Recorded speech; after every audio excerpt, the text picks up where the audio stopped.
Me quedé paralizada en medio de la sala, con el corazón hecho pedazos, no por el dolor de la pérdida, sino por la traición más cruel. Mi nuera no solo se fue. Me aventó en la cara un montón de papeles de deudas y luego me dio la espalda con frialdad para subirse al auto de su amante. Cada palabra suya fue como sal sobre una herida abierta. Usted es la madre de él. Arréglesela sola. En ese momento, sentí que ya no era una madre que acababa de perder a su hijo, sino una carga estorbosa que habían tirado a un lado, abandonada, para hundirme en una montaña de deudas mientras ella corría feliz detrás de un nuevo amor sobre la tumba de su esposo que aún no tenía ni el pasto crecido. Yo soy Rosa. Ese día, el sonido seco y torpe de las ruedas de una maleta de plástico barata arrastrándose sobre las baldosas de barro fue lo que rompió el silencio. Un sonido que me heló la sangre y que todavía me retumba en la cabeza. De pronto, un olor a perfume barato, a rosas artificiales y empalagosas, inundó mi sala. Ese aroma descarado cortó de tajo el aire pesado, que aún olía a incienso de copal y al toque amargo del cempasúchil marchito en el altarcito de la esquina, allí donde la foto de mi hijo apenas llevaba una semana de haber sido puesta. La vi parada frente a mí. Llevaba ropa ajustada, demasiado maquillaje y los labios pintados de un rojo intenso, una burla total a nuestro luto, a nuestras costumbres. Sus ojos estaban secos, ríspidos, sin una sola gota de dolor. Sin decir mucho, arrojó de golpe un fajo de papeles gruesos sobre la mesa de madera rústica. Vi las letras rojas saltando a la vista. Eran avisos de embargo del banco, facturas del hospital sin pagar y recibos de deudas atrasadas en Electra y en Coppel. Me dijo, con una voz que parecía de hielo, que yo me quedara con eso, que al fin y al cabo eran las deudas de la casa y las medicinas de mi propio hijo. Me soltó en la cara que ella apenas tenía 28 años, que no pensaba enterrar su juventud en una casa que se caía a pedazos, que apestaba a muerto y que estaba ahogada en deudas.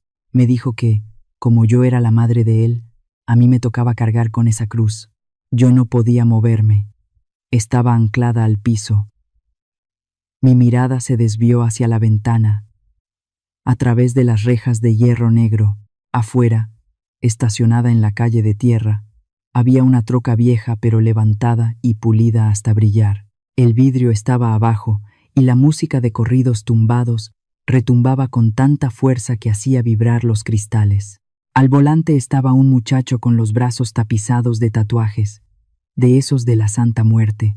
Llevaba la gorra metida hasta los ojos. Solo me miró de reojo, esbozó una sonrisa de lado, una sonrisa mala, y tocó el claxon con insistencia, apurándola. Ni siquiera se dignó a bajar del vehículo para dar la cara. El desprecio hacia mi hogar era total y absoluto. Mis manos viejas, llenas de las manchas del tiempo y los callos del trabajo, se aferraron con fuerza a la tela de mi mandil. Apreté los bordes de la mesa hasta que los nudillos se me pusieron blancos, casi transparentes. Mi cuerpo entero temblaba como una hoja, pero mi garganta estaba sellada. El nudo era tan grande que no pude gritarle. Me odié profundamente en ese instante por mi propia cobardía, por no tener el valor de dar un paso al frente y cruzarle la cara de una bofetada por pisotear así el honor de mi familia. Levanté la vista buscando consuelo en el cuadro de la Virgen de Guadalupe, y luego miré la veladora que parpadeaba débilmente frente a la foto de mi muchacho.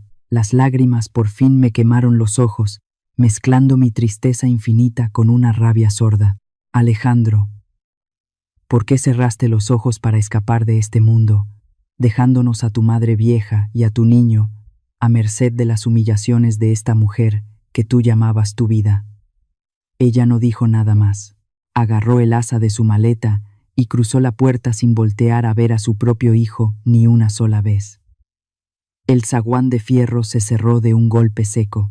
La troca aceleró de golpe, chillando las llantas contra la tierra y levantando una nube de polvo espeso que se perdió al final de nuestra callecita. El ruido escandaloso desapareció de la nada, dejando la casa sumida en un silencio de tumba, un silencio que calaba los huesos. Solo se escuchaba el tic-tac del reloj de péndulo y la cera goteando en el altar. De las sombras del pasillo salió mi nieto Mateo, de apenas 10 añitos. El niño no lloraba. Caminó despacito, arrastrando los pies, y su manita agarró la tela de mi mandil. Me dejé caer de rodillas en el piso frío. Lo abracé con todas las fuerzas que me quedaban en el alma, y entonces sí. Mis lágrimas estallaron y empaparon el hombro pequeñito del niño. ¿Cómo fue que llegamos a esto? ¿Desde cuándo se estaba pudriendo mi familia por dentro sin que yo lo notara? Justo bajo el cielo plomizo del día del entierro, aquella nube de polvo levantada por la troca de su amante se fue desvaneciendo en mi memoria, transformándose lentamente en el humo espeso del incienso de hace 3 semanas. Las campanadas de la parroquia del pueblo sonaban pesadas, lentas, arrastrándose por todos los cerros de nuestro México. Velamos a mi muchacho allí mismo, en la sala de la casa. Siguiendo la tradición de nuestros abuelos, el lugar estaba a reventar de gente que entraba y salía. El aire de la sala se sentía pesado, difícil de respirar, cargado del olor a la cera caliente de las veladoras, al aroma amargo y triste de las gladiolas blancas y las flores de cempasúchil que pusimos rodeando el cajón de madera. De la cocina llegaba el calor y el olor a canela del café de olla y al pan dulce recién horneado. Allí donde las buenas comadres del barrio me ayudaban a atender a la gente para pasar la noche de vigilia, yo estaba sentada, casi derrumbada junto al ataúd. El cuerpo de mi hijo se había consumido de una forma tan terrible por la enfermedad que el traje negro que usó el día de su boda ahora le quedaba como si fuera prestado, flotando sobre sus huesos. Mis ojos estaban tan hinchados que apenas veía, resecos de tanto llorar, y mi garganta era pura lija después de pasar horas y horas rezando el rosario junto a las mujeres de la cuadra. Mientras todos a nuestro alrededor sollozaban y se secaban las lágrimas con los pañuelos, mi nuera apareció usando un vestido negro impecable y una mantilla de encaje muy fina sobre el cabello. A simple vista, cualquiera diría que era la viuda perfecta, la imagen del luto. Pero si te le quedabas mirando de cerca, su maquillaje estaba intacto, el delineado demasiado filoso. Sus ojos estaban secos como la tierra en abril. No había ni un rastro de rojez, ni la más mínima hinchazón en el rostro de la mujer que supuestamente acababa de perder al hombre fuerte de su vida. Las señoras se acercaban, la abrazaban buscando darle el pésame y compartir la pena. Ella solo recibía los abrazos con el cuerpo tieso, respondiendo con asentimientos fríos y dando toques rápidos y distantes en la espalda de la gente. Nunca, en toda la noche, bajó la mirada para ver la caja de madera. Sus ojos andaban de un lado a otro, buscando a cada rato el reloj colgado en la pared, esquivando hábilmente cualquier mirada que le ofreciera verdadera compasión. Cuando los rezos a la Virgen se hicieron más fuertes y el murmullo llenó la sala, ella dio unos pasos hacia atrás sin hacer ruido y salió escurriéndose por la puerta lateral que da hacia el patio. Desde mi silla, mirando por la rendija de la puerta de madera que quedó entreabierta, la vi parada en la oscuridad, justo cobijada por las ramas de la bugambilia roja que caen desde la barda. Una luz azul pálida y fría, la pantalla de su celular, le iluminaba los rasgos de la cara.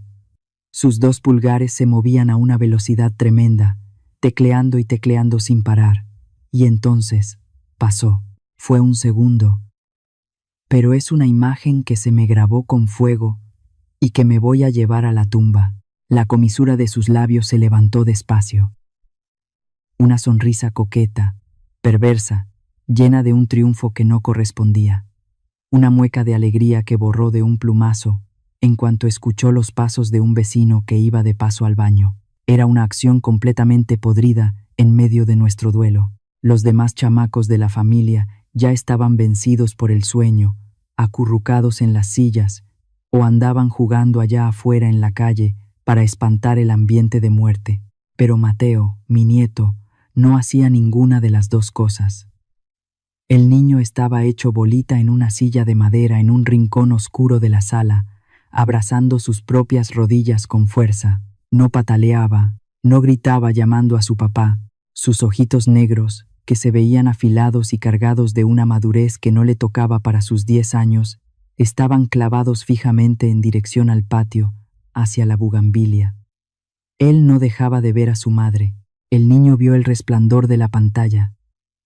Vio cómo se escondía para mensajear, y vio, igual que yo, esa sonrisa equivocada.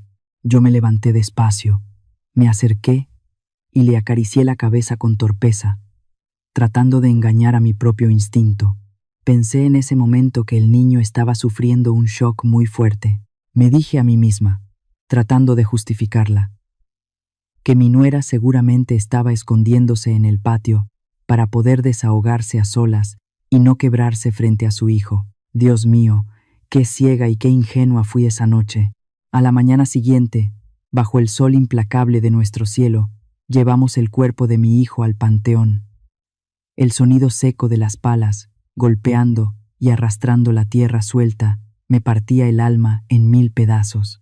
Cuando el sacerdote roció las últimas gotas de agua bendita y rezó la oración final para bajar la caja, yo me acerqué temblando y tiré un puñado de tierra sobre la madera para decirle adiós para siempre. En este momento, sentada en la soledad de mi casa, al recordar la postura recta, casi militar, de mi nuera, y cómo no derramó una sola lágrima al dar la media vuelta para salir del cementerio, un escalofrío de terror me recorre entera. Por fin me doy cuenta de la verdad. Esa indiferencia que mostró no era el golpe de la tragedia, era puro y simple alivio. Mientras los hombres del panteón cubrían de tierra a mi hijo, yo no tenía idea de que la fosa para enterrarnos a todos en esta casa, la fosa para sepultar la infancia de mi nieto, ya la había empezado a cavar mi propia nuera desde hace muchísimo tiempo. Los 9 días del novenario por mi hijo habían terminado. Los últimos parientes agarraron sus cosas y se fueron. La casa, que antes estaba llena de rezos y palabras de consuelo, ahora se sentía vacía y helada. En el altar, los pétalos del cempasúchil ya empezaban a caerse, marchitos y tristes. El silencio era tan pesado que podía escuchar clarito el tic-tac del reloj viejo de péndulo, sonando como si contara el tiempo que le quedaba de vida a esta casa. Arrastré mis pies pesados hasta el cuartito que Alejandro, mi hijo, usaba como escritorio. Quería buscar su libreta de ahorros y los papeles del seguro. Recordé cómo él me consolaba, diciéndome que no me preocupara, que si algo le pasaba, ese dinero alcanzaría para que Mateo y yo viviéramos en paz. Jalé el cajón del escritorio de madera de roble y dio un rechinido feo. No había ninguna libreta arriba. Metí la mano más al fondo y toqué un montón de sobres sin abrir. Cuando los saqué, sentí que me faltaba el aire. Todos tenían sellos con tinta roja brillante y letras que daban terror. Decían, aviso de embargo y requerimiento de pago urgente. Al hojearlos, la vista se me nubló. No solo era el dinero que le debíamos al banco por la casa, ni las facturas carísimas del hospital. Lo que me golpeó fueron los estados de cuenta de tarjetas de crédito de tiendas finas, de esas como Liverpool y el Palacio de Hierro. Cada papel mostraba cobros por bolsas de marca, joyas de oro y perfumes carísimos. Y lo que me destrozó el alma fue ver las fechas. Todas esas compras se hicieron justo en los meses en que mi muchacho se estaba quedando en los puros huesos por las quimioterapias. Con las manos temblando de coraje, agarré los papeles y salí a buscarla. La encontré sentada cruzada de piernas en la silla de mimbre del patio.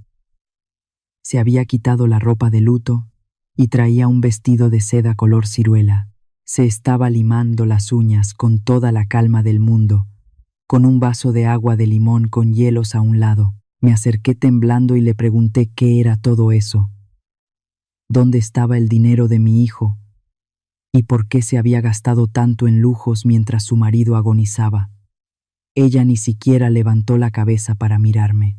El sonido rasposo de la lima seguía, constante y frío. Sopló el polvito de sus uñas y me contestó con una voz ligerita, sin una gota de culpa. Me dijo que cuál dinero, que la enfermedad se lo había tragado todo.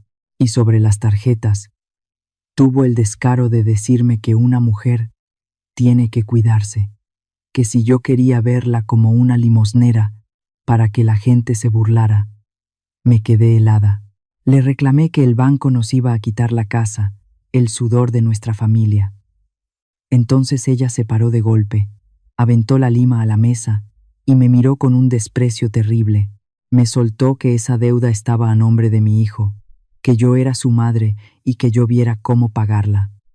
Me gritó que apenas tenía 28 años y que no tenía tiempo para enterrar su vida pagando las deudas de un muerto. Se dio la media vuelta, se metió al cuarto y cerró la puerta de un portazo. Los papeles de las deudas se me resbalaron y cayeron por todo el piso de barro. La imagen de mi muchacho se me vino a la mente. Recordé sus noches en vela haciendo turnos dobles, usando la misma camisa gastada, tosiendo hasta ahogarse, pero siempre dándonos una sonrisa. El dolor me partió el pecho. Mi hijo no solo se murió de cáncer, lo exprimieron hasta sacarle la última gota de sangre para mantenerle una vida de lujos a una mujer sin corazón. Su sacrificio fue tratado como basura. Esa noche, la luz de la luna entraba clarita por la ventana. Entré de puntillas al cuarto de mi nieto. Mateo estaba dormido, pero tenía la frente llena de sudor y el ceño fruncido, sufriendo hasta en sus sueños. Le acomodé su cobija y le agarré su manita. Las lágrimas me escurrían, pero en mis ojos ya brillaba una fuerza nueva. Me prometí que me pondría a vender tamales, que lavaría ropa ajena, que haría lo que fuera para no dejar a mi niño sin casa. En ese momento, yo pensaba que mi mayor desgracia era lidiar con una mujer ambiciosa. Creía que esa montaña de deudas era lo peor, pero estaba muy equivocada. Debajo de todos esos papeles rojos se escondía una porquería mucho más grande, y la persona que iba a sacar esa basura a la luz no iba a ser yo, sino el niño que dormía en mis brazos en ese instante. Unos días antes de que ella agarrara su maleta y se largara, el aire en la casa ya se sentía asfixiante. Yo empecé a notar espacios vacíos en los muebles. La virgencita de plata de la repisa desapareció. Su cajita de madera para las joyas amaneció vacía. Cada mañana que abría el trastero, faltaban cositas. Ella estaba vaciando el nido a escondidas. Y por las noches, la cosa era peor. Después de cenar, empujaba el plato de pozole frío, se metía al baño y salía oliendo a ese perfume de rosas barato y mareador. Se ponía ropa de seda, se tapaba con su rebozo y me decía con voz seca que iba a salir a tomar el aire. Se perdía en la oscuridad de la calle, dejándonos a mi nieto y a mí solos en la casa, alumbrados por un foco amarillento. Mi nieto Mateo siempre fue un niño inquieto. Antes de que su papá faltara, el patio sonaba todos los días con los pelotazos de fútbol contra la pared. Pero ahora, el niño parecía un fantasma. Caminaba lamiendo las paredes, arrastrando su tristeza. Desde que regresamos del panteón, no le volví a escuchar la palabra mamá. Cuando ella le daba su plato con tortillas, él ni la miraba, lo agarraba en silencio y se iba a su rincón. Lo que más me helaba la sangre pasaba en las noches. Mientras yo tallaba la ropa en el lavadero de piedra, miraba por la ventana entreabierta y veía a Mateo escondido detrás de la cortina. Sus ojitos negros ya no tenían nada de inocencia. Estaban clavados en la espalda de su madre, viéndola arreglarse para salir. Era una mirada filosa, fría, llena de un rencor que asustaba. Una mirada demasiado madura para un niño. Él sabía algo que yo no. Una tarde, el cielo se puso de un naranja fuerte, de esos que arden. Mi nuera inventó que iba al correo del pueblo y salió deprisa. Yo me quedé en la cocina, limpiando una cazuela de frijoles. De reojo, vi una sombrita pasar rápido por el pasillo. Era Mateo. Caminaba de puntitas hasta llegar a la puerta del cuarto de sus papás. esa puerta que desde el funeral mi nuera mantenía con llave, prohibiéndonos entrar. No sé cómo le hizo el niño, pero encontró la llave de repuesto que ella escondía debajo de una maceta de cactus en el patio. Escuché el golpe seco de la cerradura al abrirse. La puerta de roble rechinó y se tragó el cuerpecito de mi nieto hacia esa oscuridad que todavía olía a medicinas y a muerte. Me quedé quieta en la puerta de la cocina, sin respirar. Pasaron 15 minutos que se sintieron como un siglo entero. Desde adentro se escuchaba un ruidito muy suave de cosas moviéndose. Por fin, Mateo salió. Traía la cara pálida, blanca como la cal, pero con los labios apretados con mucha fuerza. Sus manitas escondían un objeto rectangular debajo de su playera que le quedaba suelta. Me acerqué asustada y le pregunté qué hacía ahí, qué era lo que había agarrado. El niño dio un paso para atrás, asustado. Me miró con desconfianza. Movió la cabeza diciendo que no. Se dio la vuelta y salió corriendo por el pasillo. Se metió a su cuarto y me cerró la puerta. El sonido del cerrojo de metal se escuchó clarito, marcando una pared de hielo entre nosotros dos. Me acerqué a su puerta y le toqué suavecito. Le dije que me abriera por favor, mi amor, que no se encerrara así. No hubo respuesta. Solo se escuchaban unos clics muy bajitos del otro lado de la madera. En ese momento, fui tan ingenua que pensé que el niño estaba abrazando algún recuerdo de su papá, a lo mejor su reloj viejo, para poder llorar a solas. Decidí dejarlo en paz para que viviera su dolor. La oscuridad fue tapando la casa poco a poco. Yo no tenía ni la menor idea de que, detrás de esa puerta cerrada, las manitas de mi nieto no estaban abrazando ningún recuerdo bonito. El niño estaba buscando la manera de abrir una caja de Pandora, el lugar donde se escondía el secreto más sucio y cruel de su madre. Una verdad que iba a cambiar el destino de esta familia en unas cuantas horas. Ya pasaba de la medianoche. La casa estaba sumida en un silencio tan pesado que se sentía como estar sentada en medio de un panteón. Yo estaba ahí, encogida bajo la luz amarillenta y triste del foquito del comedor. Sobre la mesa de madera, mi taza de té de manzanilla ya estaba completamente helada. A un lado, seguía ese montón de papeles de deudas y amenazas del banco, desparramados como una pesadilla que no me dejaba cerrar los ojos. De pronto, el rechinido largo y quejumbroso de las bisagras de una puerta rompió esa quietud de golpe. Levanté la vista, asustada. Era Mateo. El niño salió de su cuarto y caminó hacia la luz. Su carita se veía pálida, casi transparente bajo el foco amarillo, y traía unas ojeras moradas tan marcadas que parecía un fantasmita vagando en pena por los pasillos. No traía su cobija arrastrando, ni venía abrazando su almohada como hacen los chamacos cuando se despiertan llorando por una pesadilla. Caminaba muy tieso, muy serio. Traía sus dos manitas escondidas detrás de la espalda, apretando algo con todas sus fuerzas. Mateo dio unos pasos muy lentos, arrastrando sus chanclitas, acercándose despacito hacia la silla donde yo estaba. Se paró frente a mí y sin decir palabra, sacó las manos de su espalda. Allí, descansando en la palma de su manita sudada, había un celular viejo, un aparato pesado con la pantalla toda estrellada. El aire se me atoró en la garganta al reconocerlo. Era el teléfono viejito de mi Alejandro. Ese mismito teléfono que mi nuera me había jurado por Dios, viéndome a los ojos, que se le había caído en una cubeta con agua, que se le había quemado la pila y que había terminado tirado allá en el fondo del ropero de los tiliches. El niño me acercó el aparato. La luz de la pantalla prendida le iluminó las facciones de la cara, marcando más su tristeza, y entonces, con una vocecita que le temblaba, una voz muy ronca pero pronunciando cada palabra con una claridad que lastimaba el alma, me dijo: «Abuela, tienes que ver esto». Se me partió el corazón en 1000 pedazos de solo pensar en el calvario que mi niño había pasado a solas.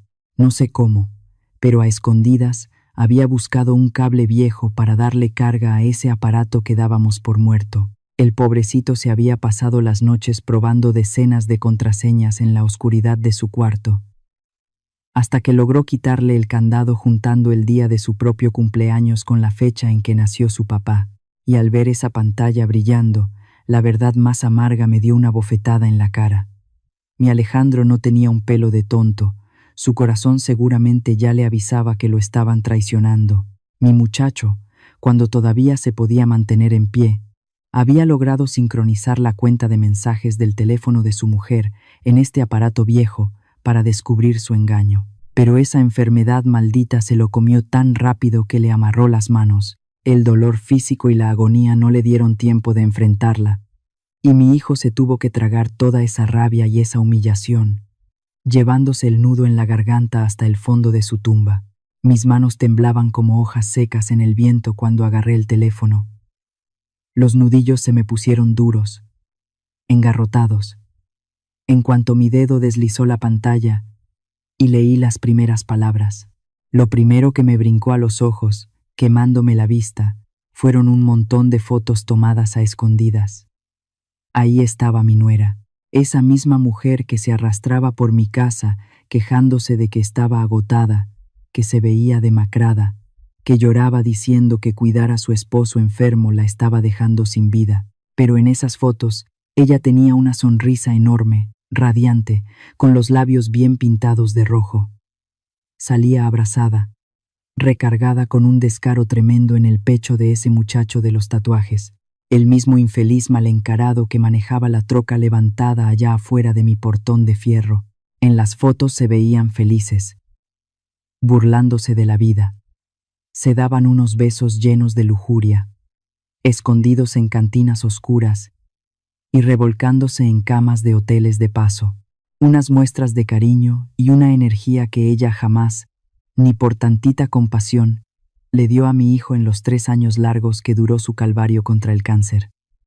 Sentí que el estómago se me hacía un nudo de fierro.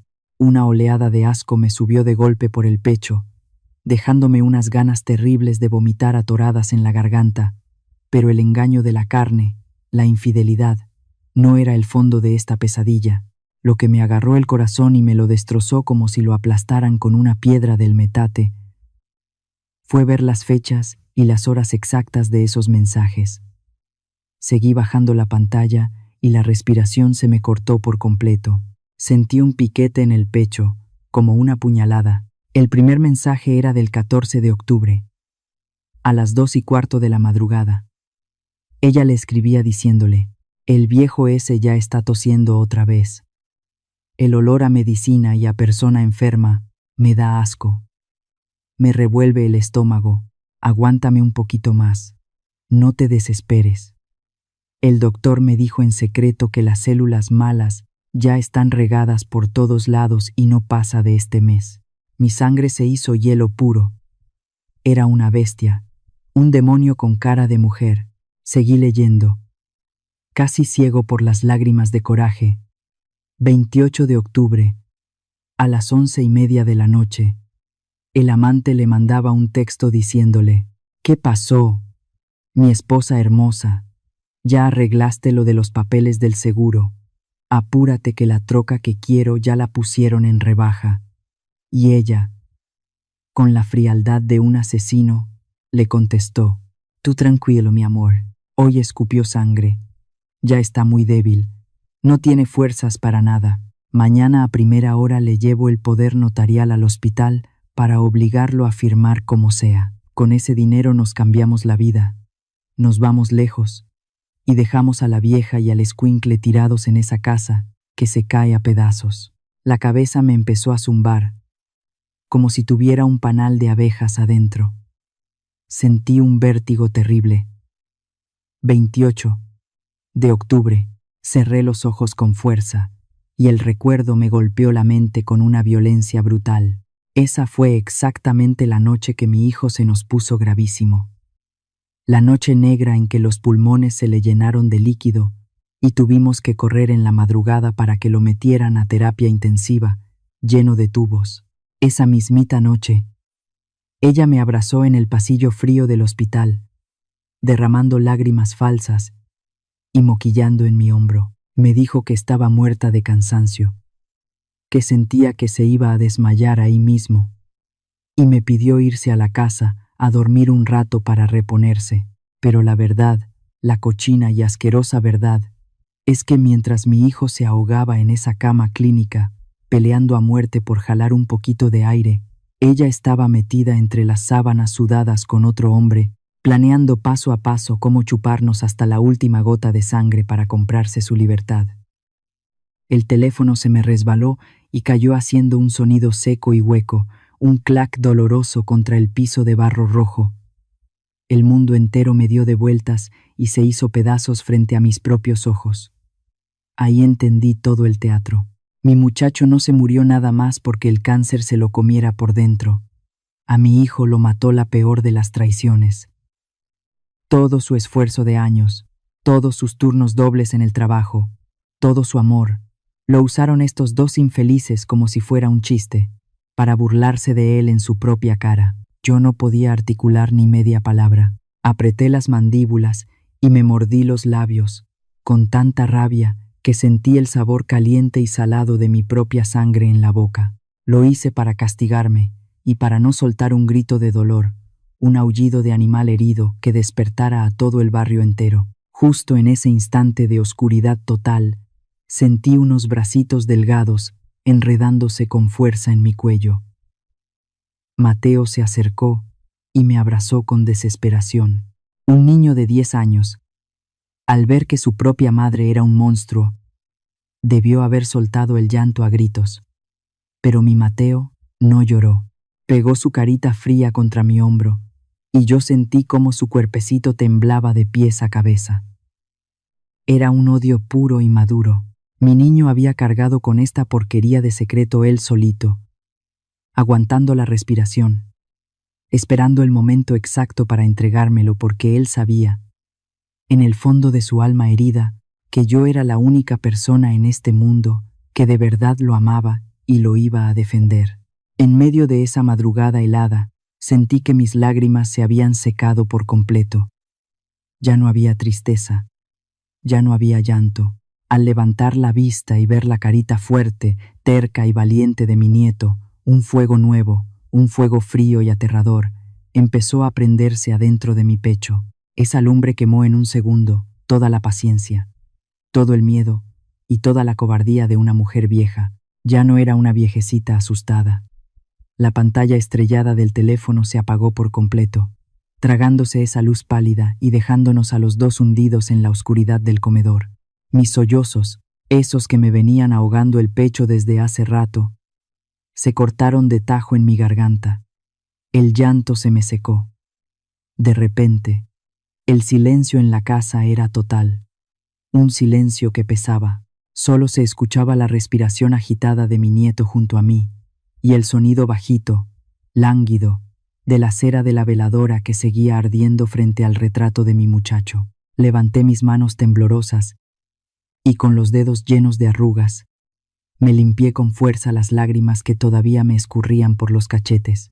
Me prometí a mí misma, ahí mismo, frente a los ojos de Dios, que esa era la última lágrima que yo derramaba por esa mujer. Llorar en este momento, ponerme a dar de gritos o tirarme al piso de barro a lamentarme,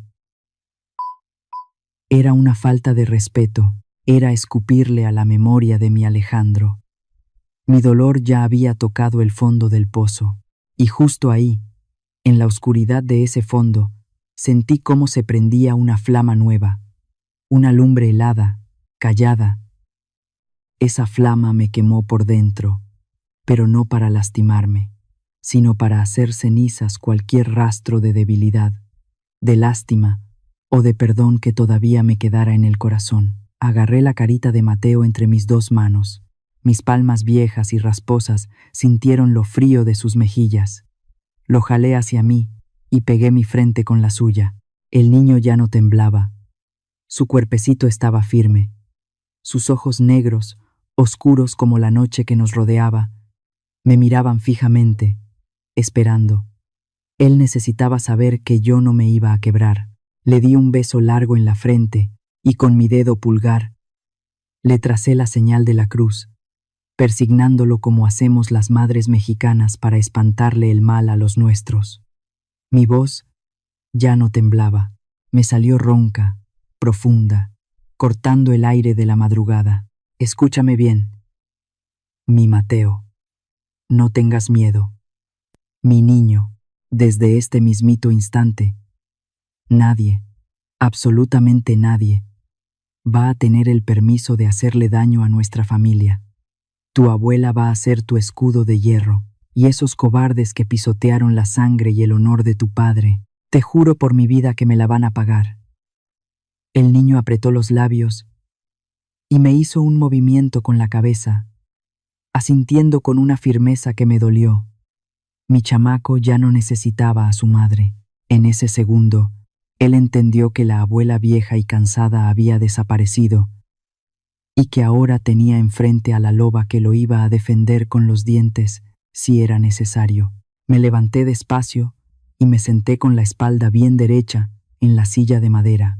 Fue una cosa muy extraña. De repente, mi cabeza se limpió de todo el humo de la tristeza.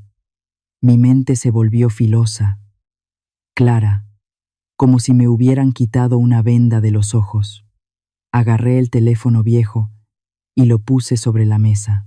Todas esas piezas sueltas que no me cuadraban durante las últimas semanas, solitas se fueron acomodando en mi cabeza hasta armar un rompecabezas asqueroso.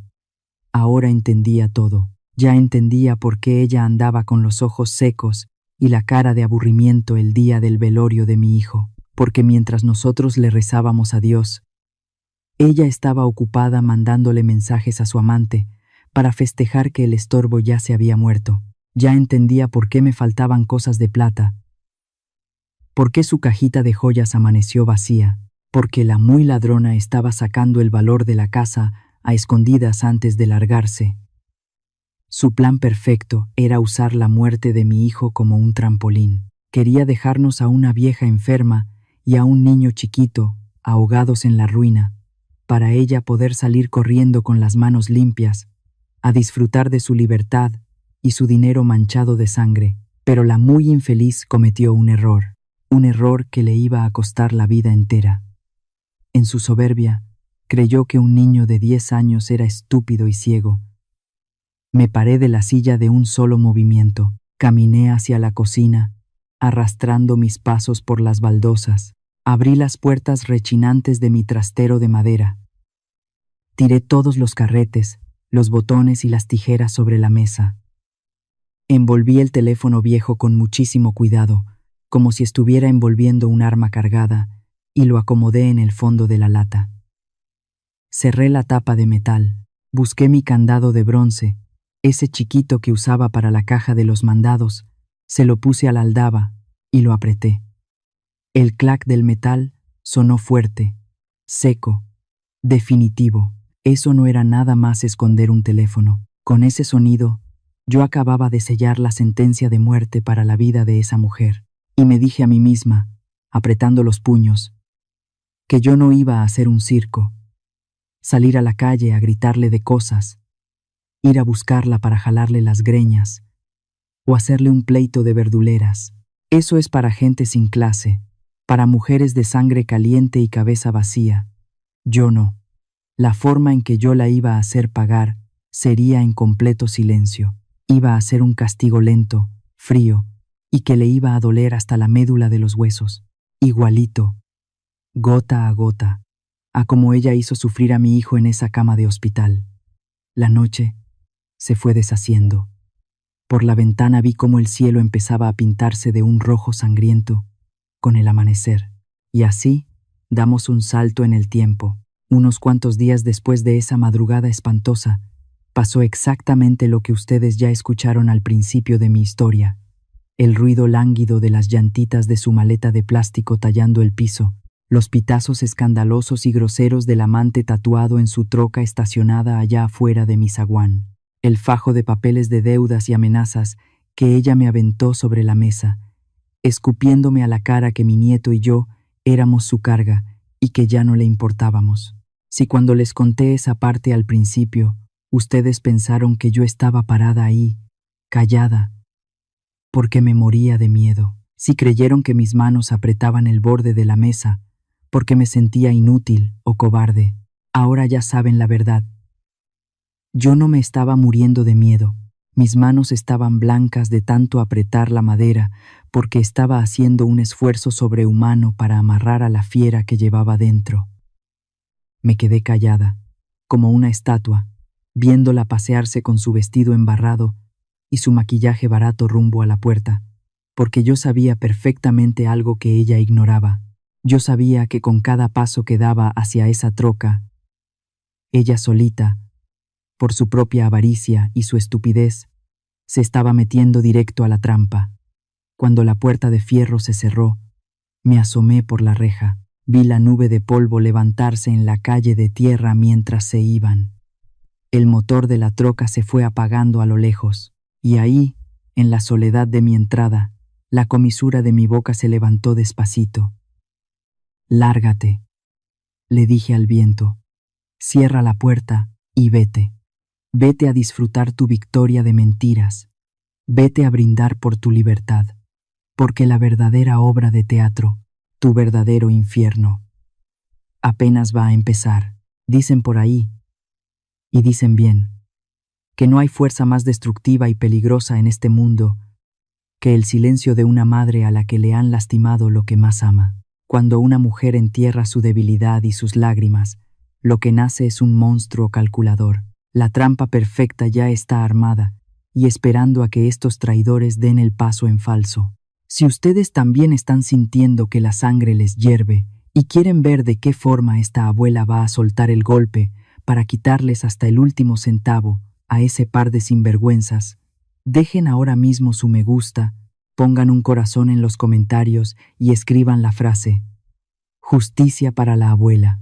No se vayan a ningún lado, porque la tormenta que se les viene encima a esos dos, ni Dios se las va a quitar. A la mañana siguiente, cuando la neblina todavía no se terminaba de levantar de los techos de tejas rojas de mi cuadra, yo ya estaba lista. Agarré la caja de lata donde guardé el celular, junté el montón de papeles de las deudas y los metí con mucho cuidado en una carpeta de cuero viejo y gastado que le pertenecía a mi difunto esposo. Pasé a dejar a mi nieto Mateo con la vecina de al lado para que me lo cuidara un rato y me fui caminando rapidito hasta la parada del camión. El viaje se me hizo eterno, pero mi mente iba fría, en blanco.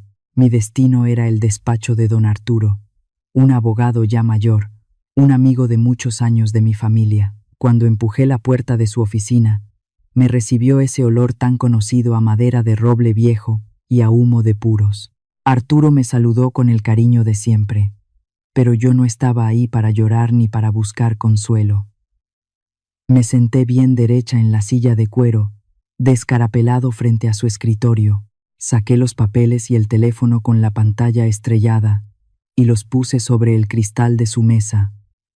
«Arturo», le dije, con una voz que ni yo misma reconocía, «hazme el favor de leer estas porquerías y dime paso a paso cómo le hacemos para refundir a estos demonios en la cárcel». Don Arturo se me quedó viendo un segundo, extrañado por mi frialdad. Se acomodó sus lentes de lectura sobre la nariz y agarró el teléfono. El silencio en esa oficina se volvió pesado, absoluto. Lo único que se escuchaba era el tic-tac lento de su reloj de péndulo colgado en la pared. La luz azul de la pantallita iluminaba las arrugas profundas de su cara mientras deslizaba el dedo, leyendo los mensajes. Yo lo observaba sin parpadear. Arturo es un hombre de leyes, un lobo de mar que lleva décadas viendo divorcios sucios, peleas por terrenos, fraudes y todas las miserias humanas. Pero conforme iba leyendo, su cara se fue quedando completamente pálida. La mano donde sostenía su puro a medio apagar empezó a temblarle. No aguantó más. Puso el teléfono boca abajo sobre la mesa, cerró los ojos y con la mano temblorosa se persignó despacito. «Dios de mi vida y de mi corazón», me susurró, con la voz atorada en la garganta. «Rosa, te juro que en todos mis años de vida Jamás había visto a una mujer con la sangre tan fría y tan podrida como esta. Luego jaló la carpeta de cuero. Empezó a hojear los recibos, los avisos del banco, pasando las páginas con la agilidad de alguien que sabe exactamente dónde buscar la trampa. De repente, su mano se detuvo en seco. Sacó un documento grueso que traía un sello rojo y brillante. Era un sello de un notario público. Eso no era una factura del hospital. No era una simple tarjeta de crédito de una tienda. Arturo me explicó, pasando saliva con dificultad, que eso era un contrato para una segunda hipoteca. Esa mujer había sacado en efectivo hasta el último peso del valor de nuestra casa, y además había firmado el papeleo para cobrar por adelantado todo el fondo del seguro de vida de mi Alejandro.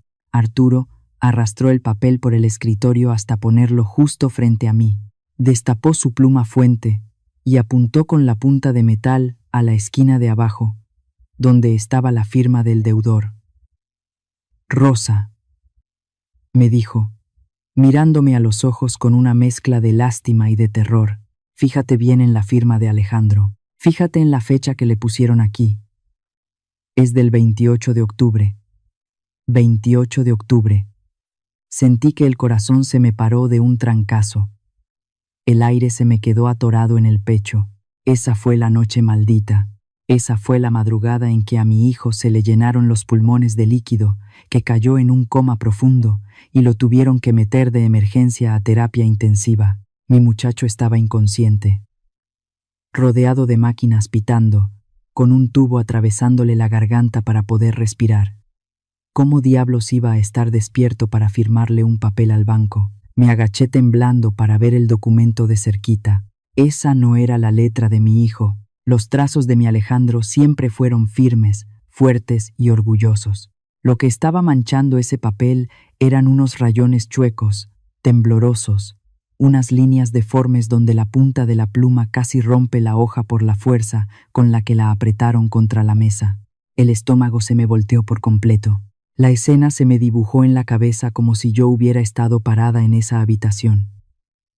Me imaginé el cuarto de terapia intensiva. Oscuro, frío, la vi a ella, acercándose a la cama como una sombra, no para agarrarle la mano y rezar, no para sobarle la frente y despedirse. La vi agarrando la mano pálida, morada, llena de agujas de suero y moretones de mi hijo. La vi metiéndole la pluma entre sus dedos fríos, ya casi muertos, y usando su propia fuerza bruta para obligar a esa mano sin vida a moverse sobre el papel. Esto era torturar a un cuerpo vivo. Le robó hasta la última gota de dignidad a mi muchacho para llenarse los bolsillos. Fue capaz de profanar su tumba cuando mi hijo todavía ni siquiera daba su último respiro. Una furia ciega, negra y espesa me subió a la cabeza, nublándome la vista. ¿A dónde fue a parar todo ese maldito dinero? Él pasó a la siguiente hoja y me apuntó un recibo de transferencia bancaria. Todo ese dineral, el patrimonio entero de mi familia, se había mandado de un solo golpe a la cuenta de una agencia de carros en el pueblo vecino. Era el pago de contado para sacar una camioneta del año. La troca, el golpe de la verdad me dio directo en la cara. Esa era la misma troca negra, levantada y pulida donde estaba trepado el infeliz de los tatuajes, pitando como loco afuera de mi zaguán el día que ella agarró su maleta de plástico. Compraron esa troca de lujo usando la sangre de mi hijo. Estaban paseándose, escuchando música y disfrutando la vida sobre la muerte de mi Alejandro. Clavé las uñas en el borde del escritorio de madera, con tanta rabia que sentí cómo se me doblaron. Sentí un dolor agudo y vi una gotita de sangre escurrir de mis propios dedos, pero mi cuerpo entero estaba duro como una piedra. Temblaba de una indignación que no cabe en el cuerpo de una persona, pero de mi boca no salió ni un solo grito de dolor. Tenía los ojos inyectados de sangre, rojos de tanto aguantar el llanto. Miré a don Arturo y le hablé con una voz ronca, una voz que parecía salir desde el mero fondo de la tierra. Amárrales las manos hoy mismo. Quiero que esos dos se pudran en la cárcel, que se queden en la calle, y que no tengan ni un solo trapo con que taparse sus miserias. En esa oficina de don Arturo, que olía tan fuerte a puro y a madera vieja, me tragué ese nudo amargo que me raspaba la garganta. Agarré un pañuelo de papel del escritorio y me limpié despacito la gotita de sangre que me había sacado en el dedo por apretar tanto la madera de puro coraje. Ya no había una sola lágrima en mis ojos. Ya no había sollozos. Levanté la vista, miré a mi viejo amigo y le hablé con una voz que sonaba a puro hielo. ¿Por dónde empezamos, Arturo? No estoy dispuesta a dejar que esas basuras se gasten un solo peso, más que venga de la sangre de mi muchacho. El abogado viejo me miró a los ojos y asintió con la cabeza, como dándome el visto bueno por mi entereza. Le dio un golpe seco a la carpeta de cuero sobre el escritorio. A estos animales hay que pegarles primero en su estómago ambicioso. Rosa, vamos a cortarles el flujo de dinero, y vas a ver cómo esas ratas empiezan a volverse locas solitas, me dijo. Sin perder un segundo, Arturo redactó un poder notarial.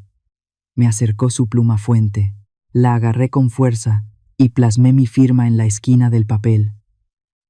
Fue una firma fuerte, clara, decidida, una bofetada a esos rayones temblorosos y cobardes que le arrancaron a mi hijo en su lecho de muerte. La trampa, por fin, ya estaba abierta. Salimos a la calle. El sol de mediodía pegaba con odio sobre el pavimento, pero cuando entramos a la sucursal del banco en el centro del pueblo, el aire acondicionado nos golpeó la cara. Ese aire helado del edificio era exactamente igual a cómo se sentía mi alma por dentro. Nos sentaron frente al gerente.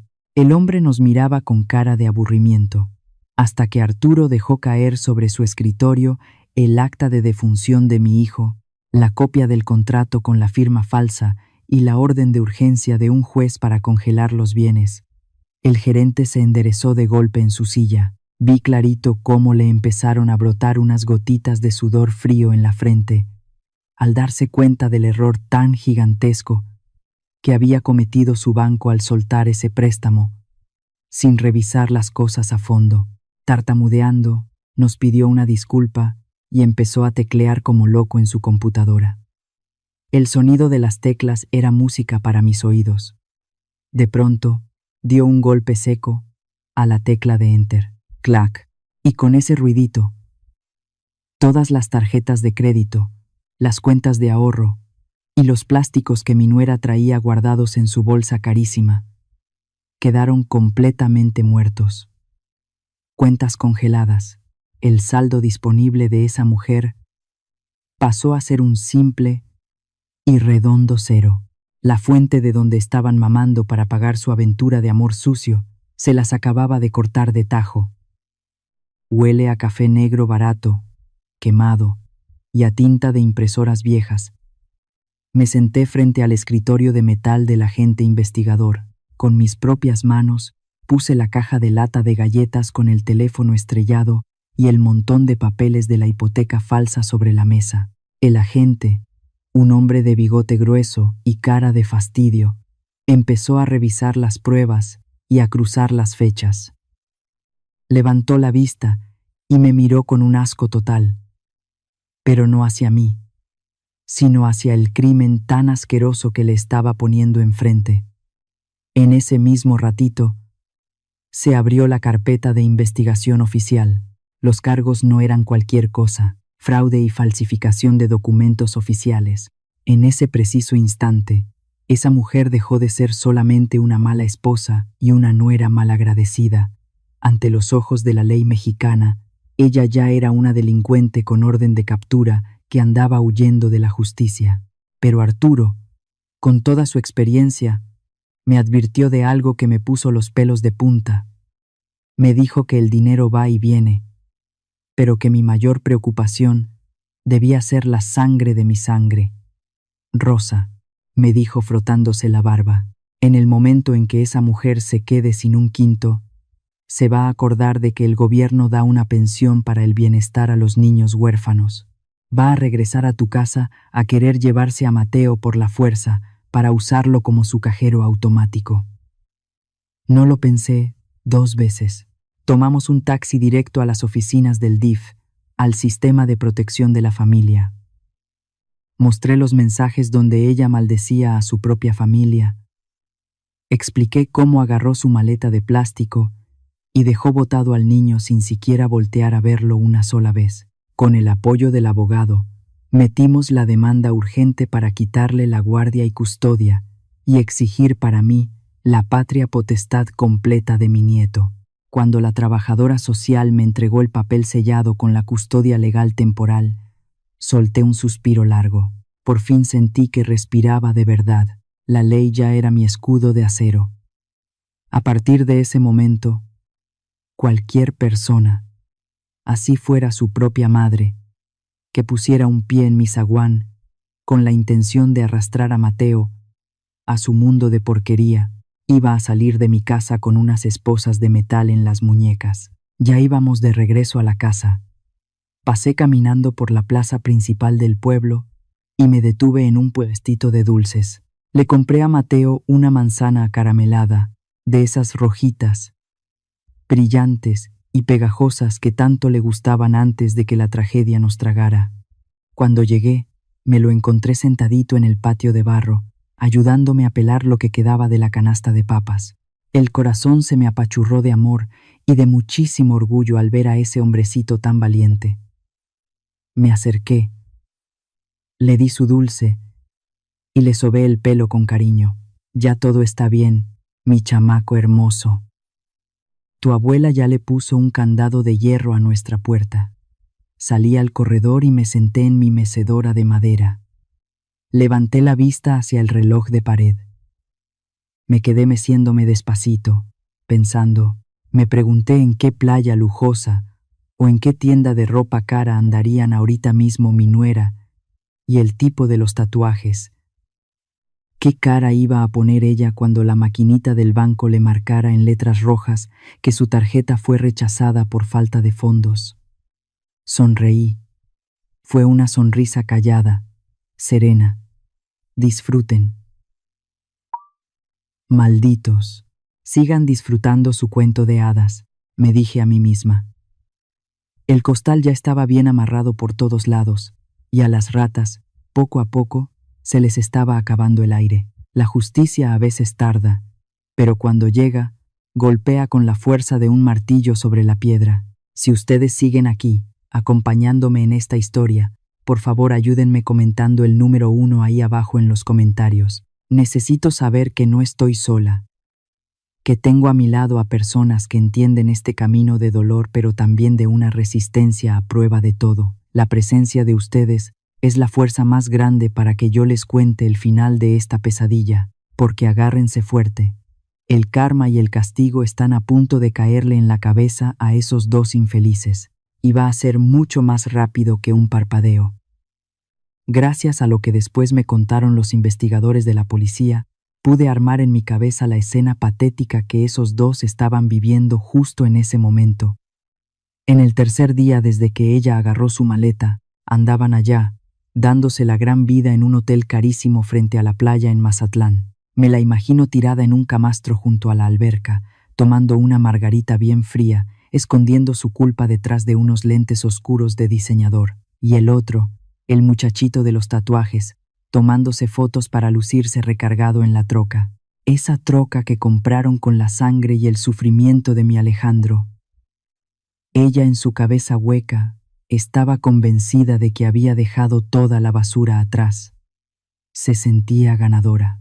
Creía que se había sacudido de encima al marido enfermo y a la suegra vieja. Se fueron a cenar a una marisquería de esas de lujo, donde los platos cuestan lo que uno gana en un mes de trabajo duro. La mesa estaba atascada de langosta y de botellas de tequila del caro.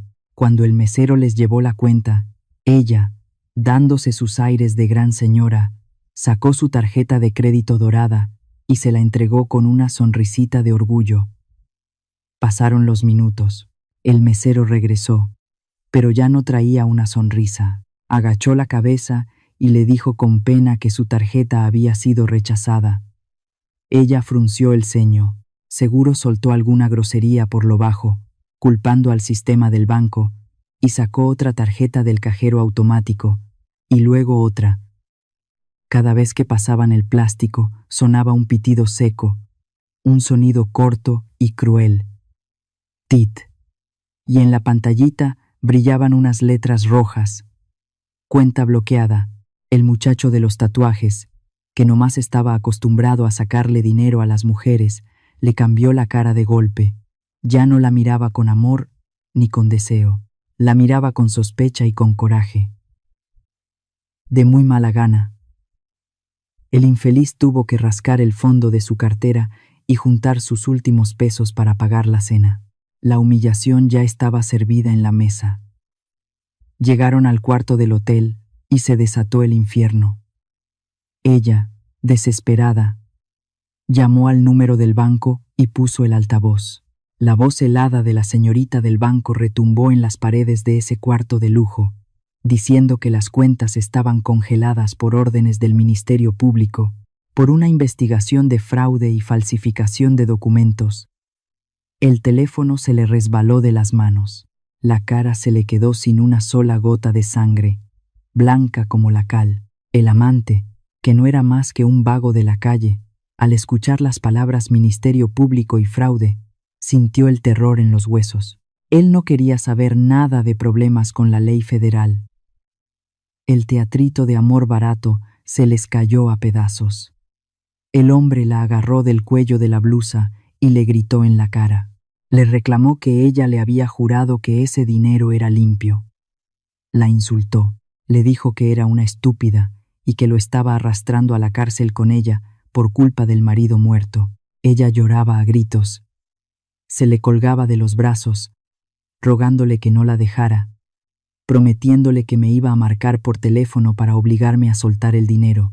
Pero para un vividor como él, una mina de oro que ya no da plata se convierte de inmediato en pura basura. Esa madrugada, ella lloró hasta que se quedó dormida de puro cansancio. Daban las 3 de la mañana. El ruido de las olas del mar se escuchaba allá afuera. El muchachito se levantó de la cama sin hacer ruido. No la despertó. Con la sangre fría de un ratero, agarró su maleta y metió toda su ropa. Pero la ambición de esa clase de alimañas no tiene llenadera. Se acercó a la bolsa de marca de ella y le sacó hasta el último billete arrugado que le quedaba. Le arrancó la cadenita de oro de su joyero.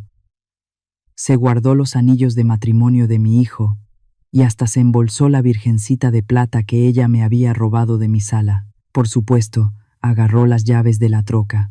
Después de todo, ella fue tan bruta que puso los papeles del vehículo a nombre de él.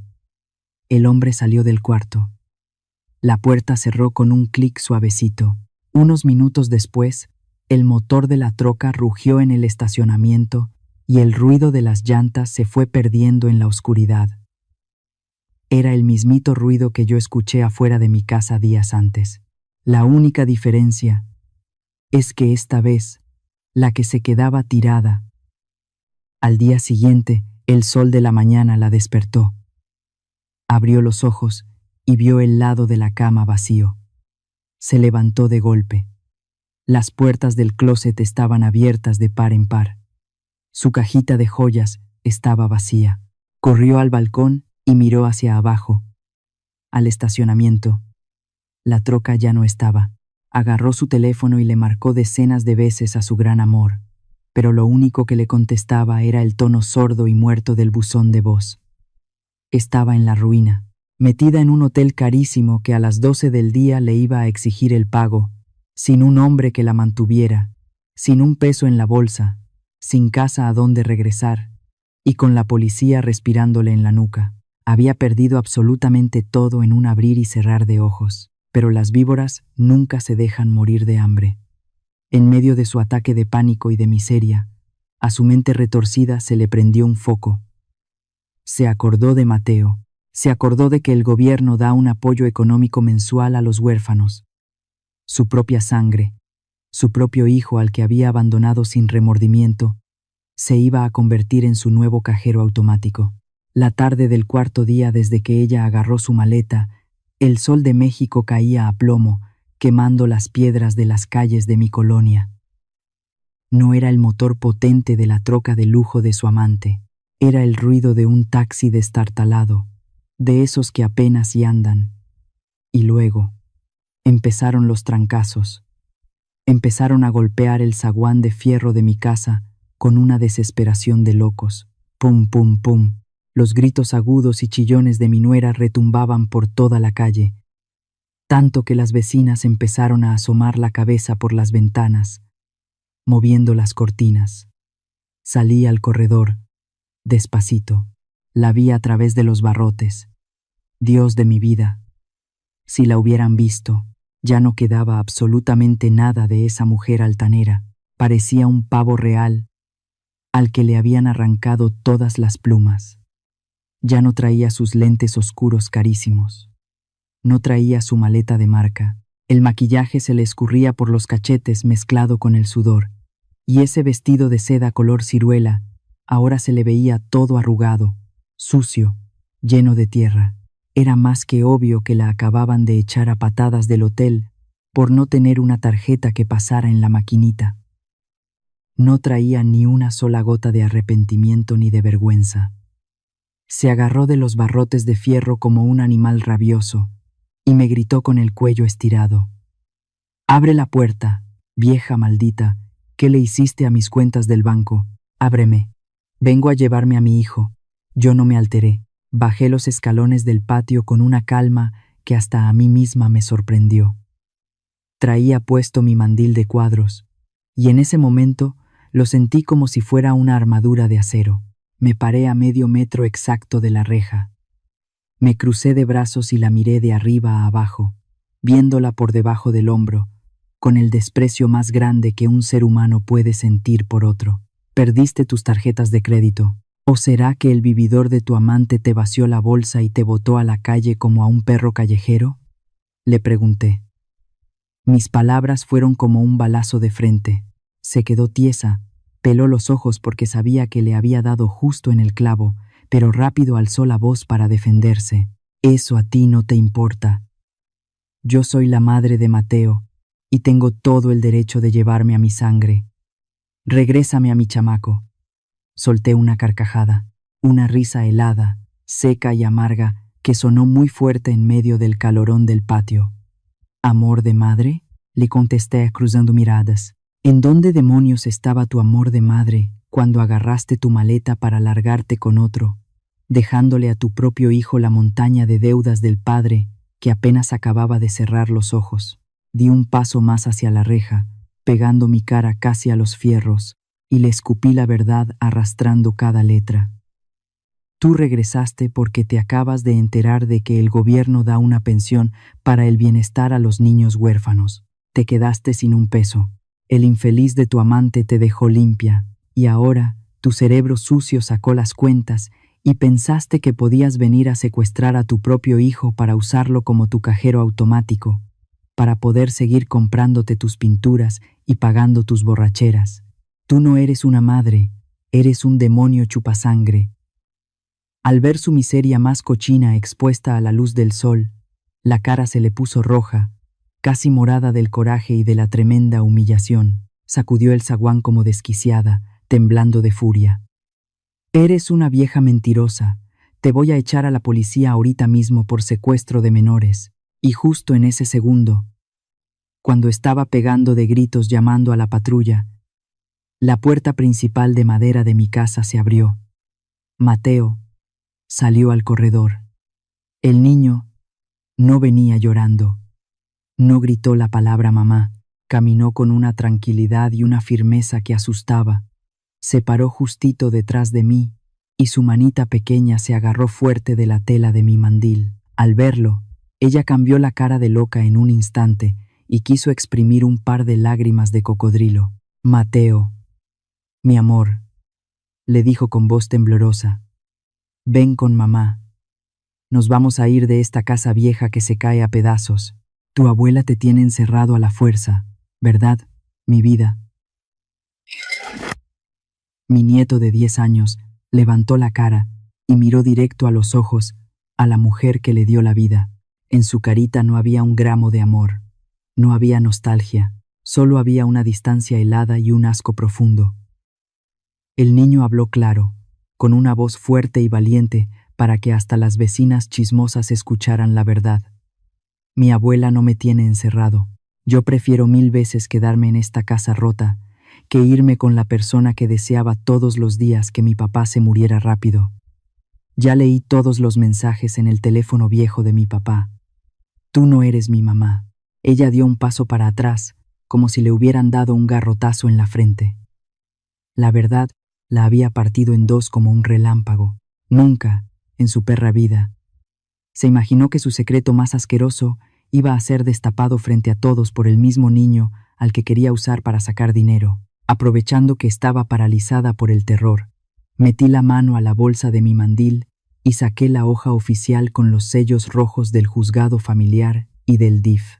Se la puse enfrente de la cara, pegada a la reja. No tienes permiso ni de tocarle un solo pelo de la cabeza a mi nieto. Y apenas terminé de escupirle esas palabras, desde la esquina de la cuadra empezó a sonar el aullido largo y agudo de una sirena. Las luces rojas y azules de una patrulla de la policía empezaron a parpadear, acercándose rápido a nuestra calle. Cuando ella empezó a dar de trancazos en la puerta, yo ya le había mandado un mensaje a don Arturo para que les echara un grito a los oficiales de la fiscalía. La policía no viene a llevarme a mí por cuidar a mi nieto, Elena, le susurré bajito a través de la reja. Vienen a llevarte a ti por haber falsificado la firma de un hombre en coma para robarle al banco. Al ver la patrulla doblando la esquina, toda su arrogancia, toda su burla y su maldad se hicieron polvo en el aire.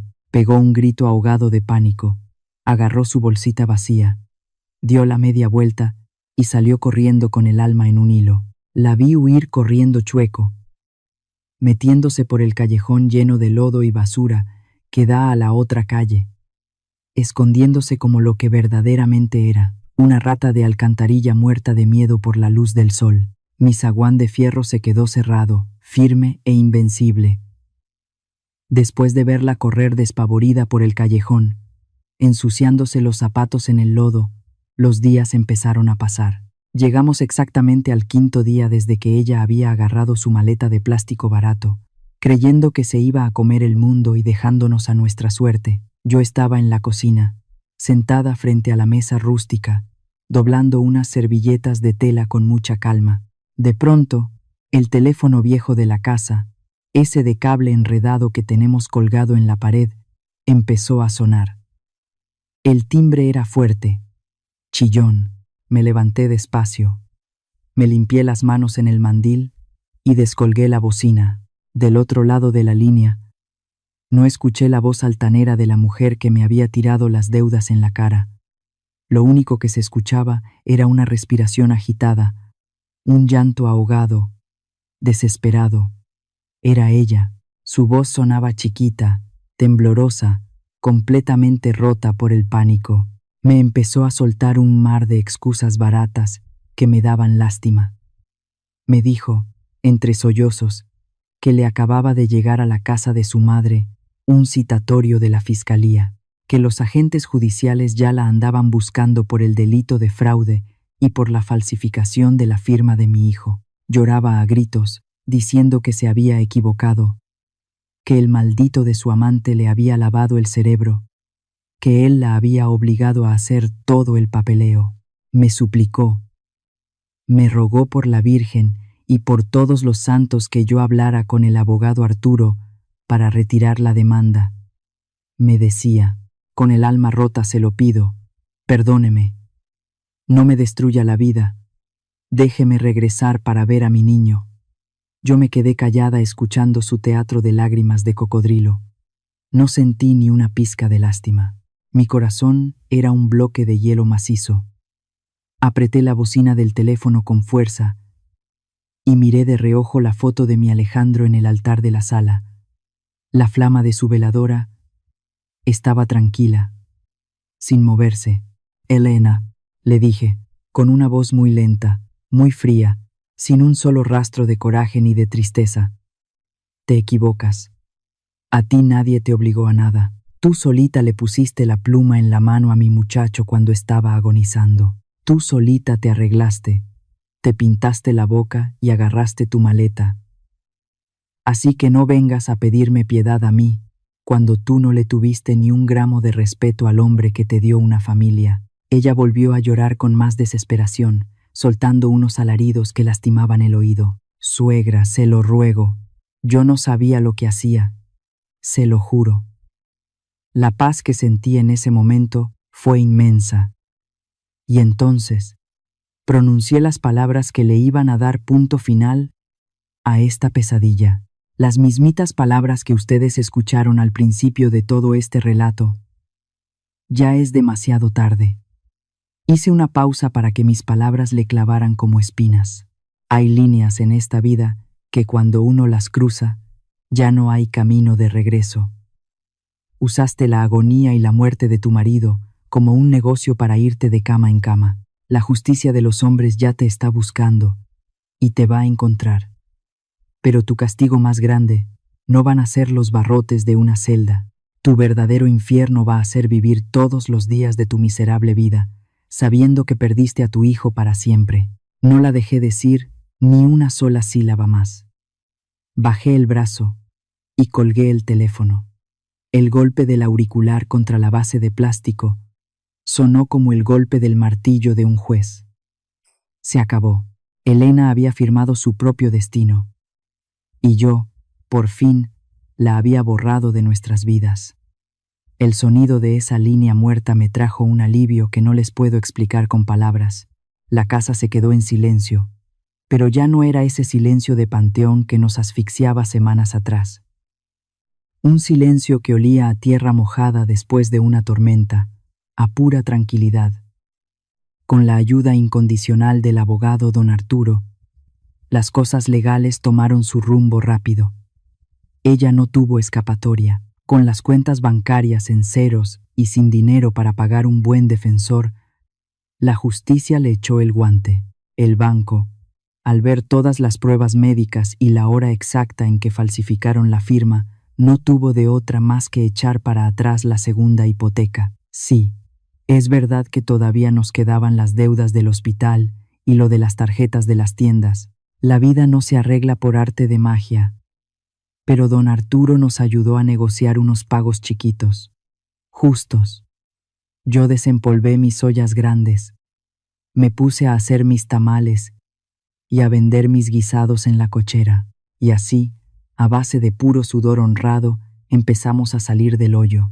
Nuestra casa está vieja, con el techo despintado y las baldosas de barro muy gastadas, pero es nuestra. Y lo más hermoso de todo, ya está limpia de gente mala y malagradecida. Esa misma tarde, cuando colgué el teléfono, salí al corredor del patio. El sol ya se estaba escondiendo detrás de los cerros, pintando el cielo de unos colores rosa y anaranjado preciosos, de esos atardeceres que te curan el alma. Me senté despacito en mi mecedora de madera. A los pocos minutos, Mateo salió de la cocina. Me lo dio. Se sentó en el escalón de barro justo a mis pies y recargó su cabecita en mis rodillas. Le empecé a acariciar el pelo negro y lacio, sintiendo su calorcito. El niño levantó la vista y me miró a los ojos, y ahí fue cuando lo vi. Después de tanta lágrima escondida, de tanto coraje tragado en la oscuridad de su cuarto, mi nieto por fin sonrió. Pero no fue una sonrisa a medias. Fue una sonrisa inmensa, de verdad, una sonrisa pura y luminosa, la de un niño de 10 años que sabe que está a salvo, que sabe que, aunque el mundo se caiga a pedazos, está protegido por una leona que daría hasta la última gota de su sangre por él. Y es que así es la vida, mis queridas y queridos oyentes. La justicia divina y el karma tienen una memoria perfecta. Los que siembran traición, los que pisan a los más débiles y escupen sobre el amor de una familia, terminan tragándose su propia miseria y su soledad. Pero los que aguantamos los golpes, los que nos limpiamos las lágrimas para defender a los nuestros con uñas y dientes, terminamos siempre encontrando la luz al final del túnel. Mi Alejandro ya descansa en paz. Su alma ya no sufre, porque desde allá arriba puede ver que su sangre, su pedacito de vida, está en las mejores manos. Mi casa podrá ser humilde, nos faltarán lujos, pero aquí adentro nos sobra la paz y nos sobra el amor verdadero. ¿Tú qué opinas de la decisión que tomó esta abuela? Si hubieras estado en su lugar, con el corazón hecho pedazos y la traición respirándote en la nuca, ¿habrías actuado igual o habrías elegido otro camino? Me interesa de verdad saber cómo lo ves tú. Aquí no solo contamos historias, aquí compartimos heridas, coraje y aprendizajes. Déjame tu punto de vista en los comentarios, porque leo cada palabra que escriben, y muchas veces sus reflexiones enriquecen más la historia de lo que imaginan. Si este relato te hizo sentir algo, si te recordó que el silencio también puede ser fuerza y que el amor de una madre no tiene límites, regálanos un like, compártelo con alguien que necesite escuchar esta historia y suscríbete para no perderte los próximos relatos que estamos preparando. Nos vemos en la siguiente historia. Somos Antes del Silencio, y a través de cada historia caminamos contigo, atravesando los años, buscando juntos la paz y la fortaleza que todos llevamos dentro.